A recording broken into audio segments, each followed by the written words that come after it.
I see a lot of people making fun of Facebook, saying that it's the boomer platform, that it's dying. And the answer is not really. What a lot of people fail to understand that different countries prefer different social medias. And for instance, in the case of Facebook, it's extremely popular in Romania. Almost everyone has it, and they're using it in order to talk to their relatives, their friends at work. And they also use the other products like WhatsApp. Meanwhile, a platform like Twitter or Xitter, whatever you want to call it, it's incredibly unpopular. And so, yes, Facebook is incredibly relevant, and it's also very relevant for the small economy.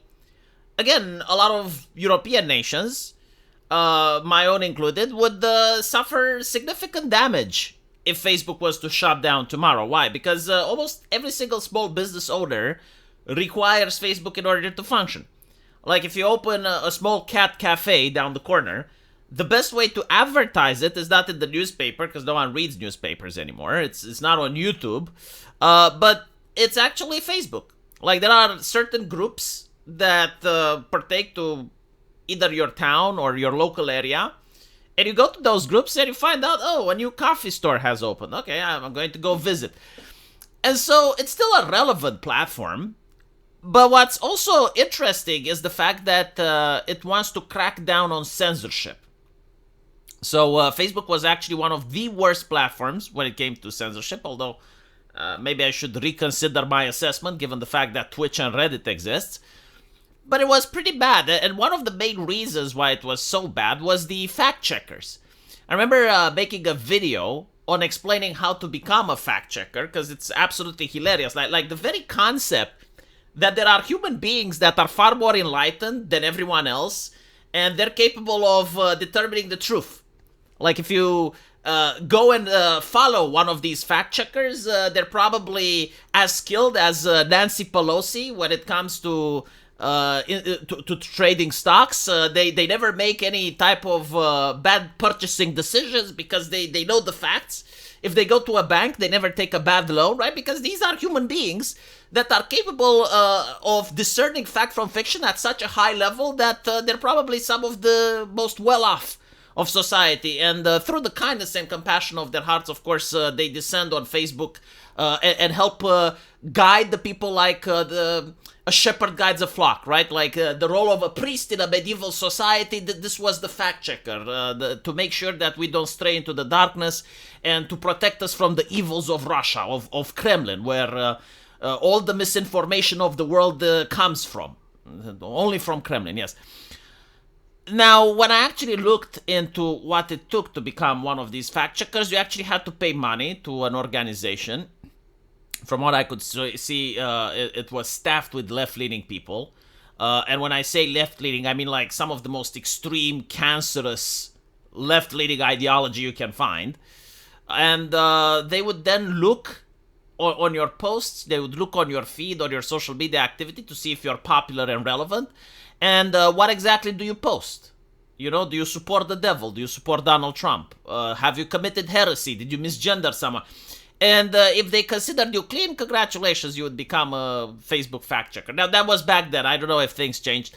But I remember, like, the whole joke about this shit as well, where Facebook created a supreme council. Like, these corporations, Facebook and Twitter at the time, they were LARPing as if they're nation states. Like, they were LARPing as if, oh yes, we're going to create this supreme council, the Supreme Court, and it's going to be staffed by the far left, and they can overrule our decisions. And I remember when Facebook banned Donald Trump, the Supreme Court was like, no, you can't ban him for something that he did off platform, and certainly not forever. You should only ban him to a certain date. And I was like, what is with this cringe LARPing? Like, look how they're infantilizing the public. It's like, you as a Facebook, you're a private for-profit entity.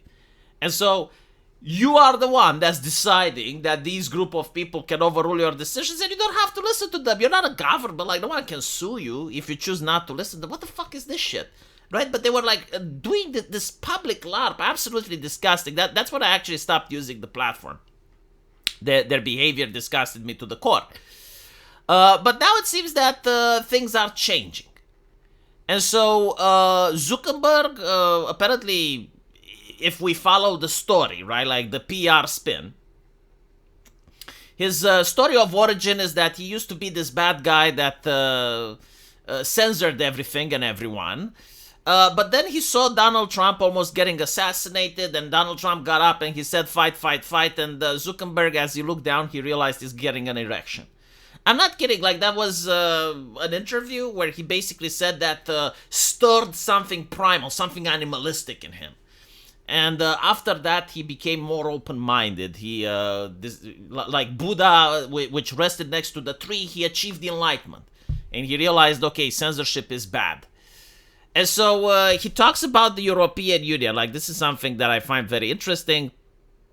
And I love, like every single time a billionaire bullies the European Union, I get the same experience that Zuckerberg got when Trump said fight, fight, fight. Because the European Union has been staffed by so many cheeky little shits that try to regulate everything from the shape of banana to the way I think. Like if they could, they would even thought control me. They would even thought police me. Like everything that goes on social media, literally everything. They're trying to regulate even companies that aren't based in the European Union. Like if you're an American company, they start regulating you based on GDPR and other such nonsense. So they think they can regulate everyone, but the moment someone criticizes them, they freak the fuck out. Like, the way they freak out is absolutely hilarious. It's comedy gold. You know, like nowadays, you don't get that much entertainment from Hollywood, but if you watch the European Union freaking out whenever an American company calls them out, that's the entertainment. By the way, I genuinely don't think that the European Union can survive in this form.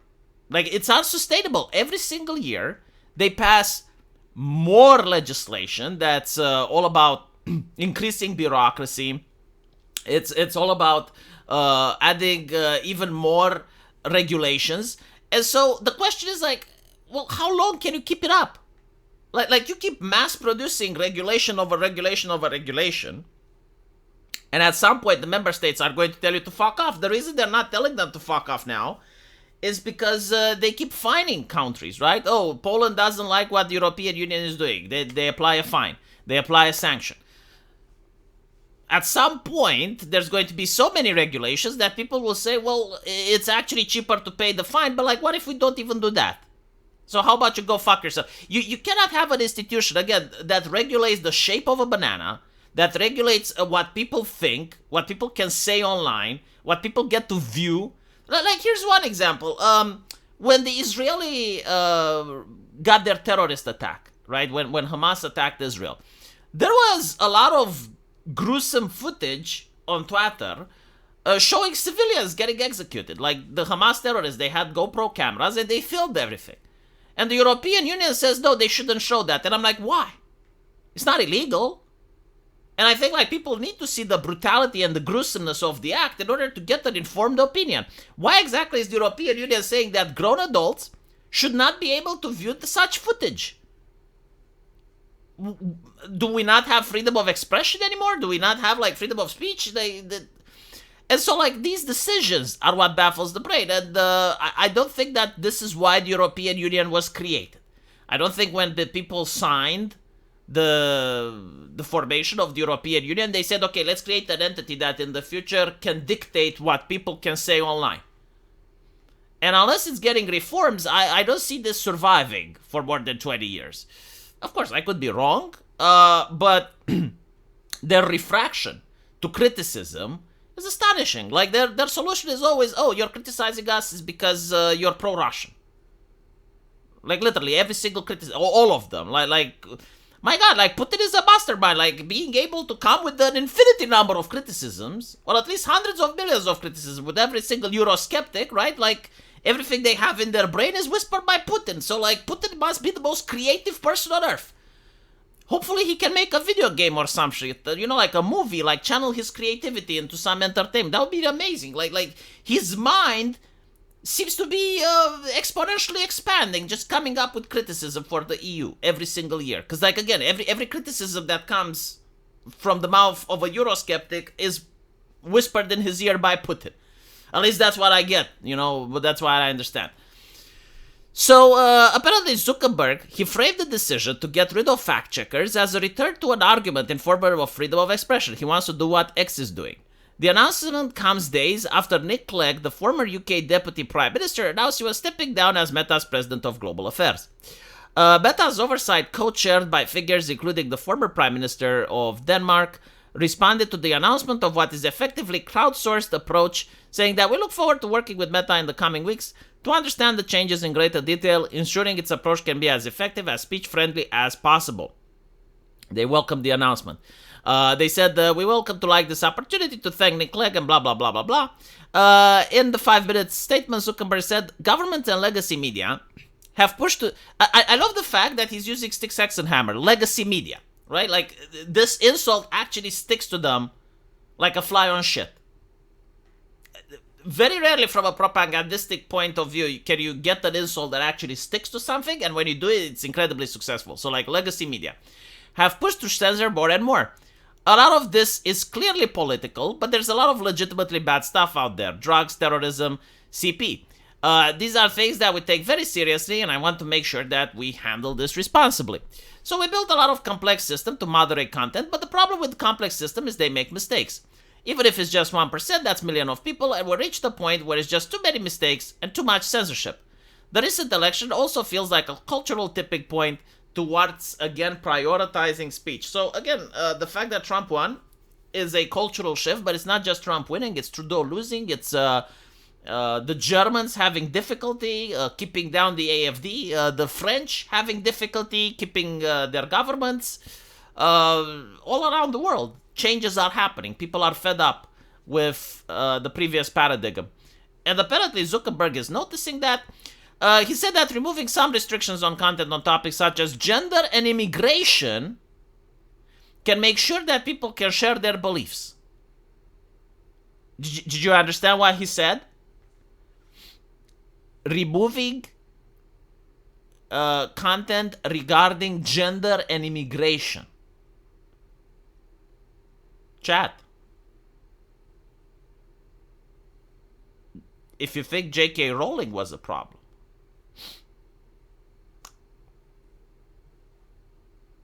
Huh? By dialing them back. Oh, so it's not completely off, right? What does that... Do I get to misgender someone? Oh my goodness. Can I? Am I allowed? Do I get a card though? Like, is it like, do I need to go to a transgender person and ask for permission? It's like, can I, how does it work? Is it like the N pass? Do I get the misgender pass? By dialing them back, we're just going to dramatically reduce the amount of censorship on our platform. We're also going to tune out content filters that require a much higher confidence before taking down content. The reality is that this is a trade-off. It means we're going to catch less bad stuff, but we'll also reduce innocent people post. The UK's Department for Science, we are looking closely at Meta's announcement impacting our platform. Yeah, of course, you know, like the censor-happy people. I swear to God, am I wrong if I think that the UK is Europe's version of China at this point when it comes to, like, suppressing people? CCTV footage everywhere, massive censorship apparatus, like all the shabazz. They also want to go cashless. Like when I went to London, they wouldn't take cash. Is it wrong to think that the UK is China's version of Europe? And they're freaking out that... you know what's left is for them to actually start banning platforms. Like have the great firewall of the UK. And then you're set. I wouldn't be surprised if that happens. And also try to make sure that the people who log online have no anonymity. Like tie their ID or something to them logging online. There's probably porn on Twitter, right? So like force people to use an ID in order to log in on Twitter to verify that they're not underage. Like, try doing that. Kier, I know you have it in you. I know you have it in you. Starmer that shit. Just starmer it. Okay, regarding this. This is going to help Musk. Because a lot of these social media platforms are realizing that there's still competition. I mean, now there is competition. Before, they were in lockstep, right? Like, before... If one influential person got banned on Twitter, they would get banned on Facebook the next day. They would get banned on YouTube the day after. Now they're noticing, okay, there's actually alternatives. If we ban someone, they can just jump to another platform.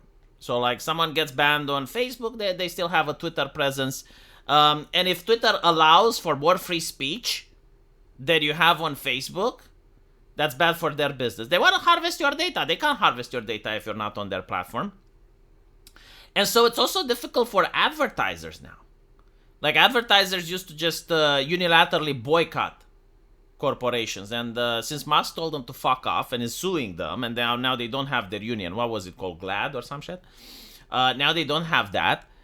There's no advertisers' presence.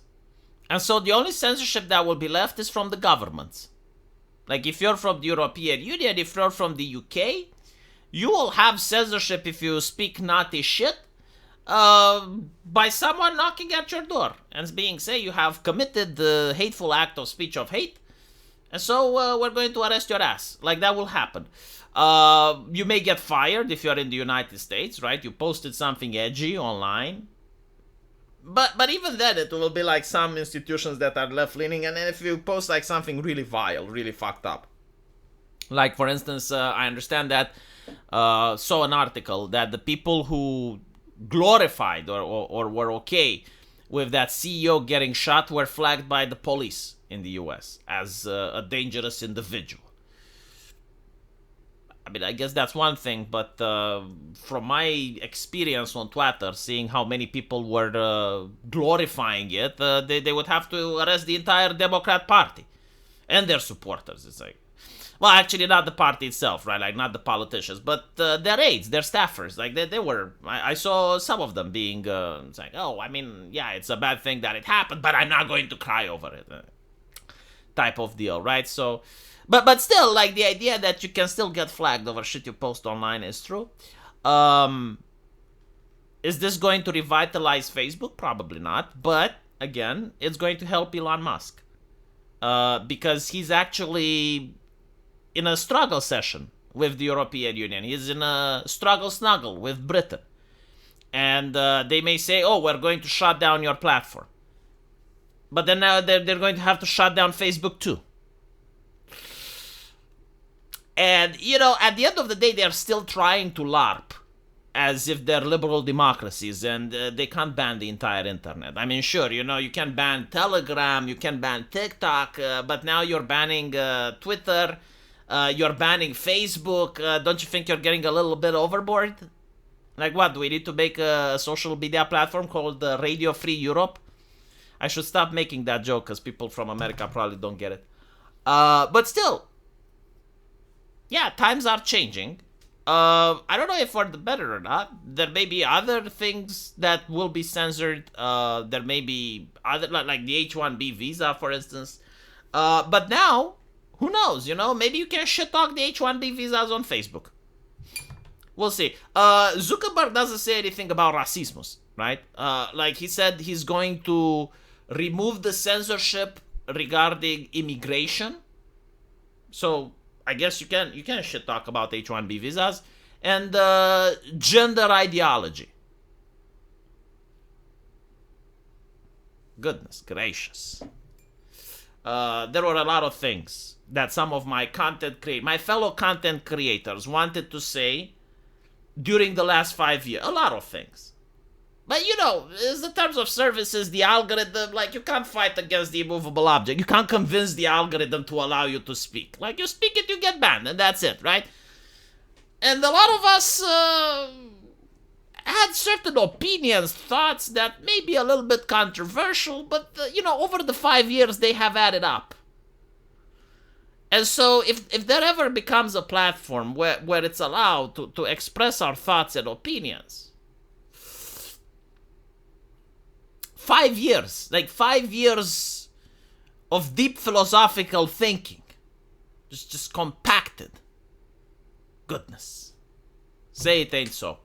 Let me know what you guys think, and I'll see you in the comment section. Take care.